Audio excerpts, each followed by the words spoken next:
This is just a sample of the audiobook.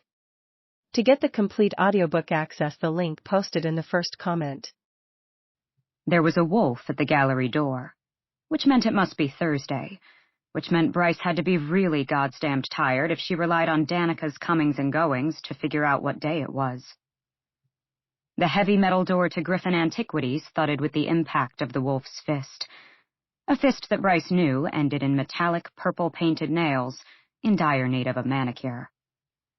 A heartbeat later, a female voice barked, half-muffled through the steel, "Open the hell up, B. It's hot as shit out here." Seated at the desk in the modest gallery showroom, Bryce smirked and pulled up the front door's video feed. Tucking a strand of her wine-red hair behind a pointed ear, she asked into the intercom, "Why are you covered in dirt? You look like you've been rootling through the garbage." "What the fuck does rootling mean?" Danica hopped from foot to foot, sweat gleaming on her brow. She wiped at it with a filthy hand, smearing the black liquid splattered there. "You'd know if you ever picked up a book, Danica." Glad for the break in what had been a morning of tedious research, Bryce smiled as she rose from the desk.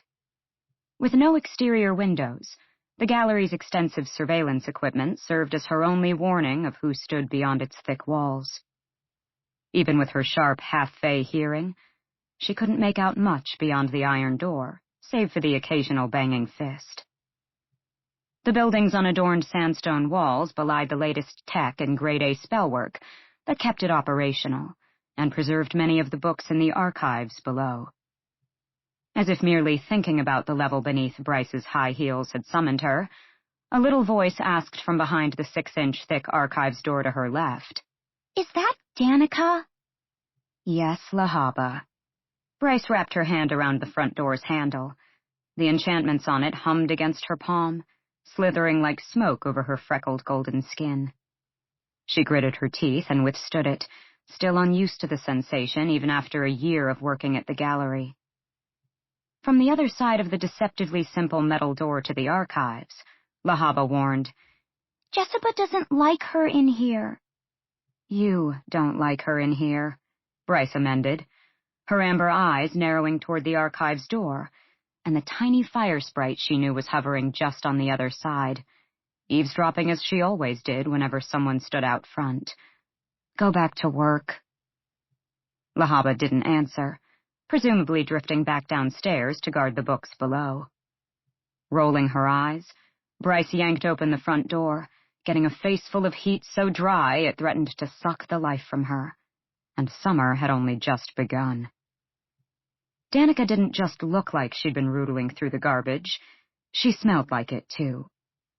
Wisps of her silvery blonde hair, normally a straight silken sheet, curled from her tight long braid, the streaks of amethyst, sapphire, and rose splattered with some dark, oily substance that reeked of metal and ammonia. "Took you long enough," Danica groused, and swaggered into the gallery, the sword strapped at her back bobbing with each step. Her braid had become tangled in its worn leather hilt, and as she stopped before the desk, Bryce took the liberty of prying the plait free. She'd barely untangled it before Danica's slim fingers were unbuckling the straps that kept the sword sheathed across her worn leather motorcycle jacket. "I need to dump this here for a few hours," she said, pulling the sword off her back and aiming for the supply closet hidden behind a wooden panel across the showroom. Bryce leaned against the lip of the desk and crossed her arms, fingers brushing against the stretchy black fabric of her skin-tight dress. "Your gym bag's already stinking up the place. Jessica's due back later this afternoon. She'll throw your shit in the dumpster again if it's still here."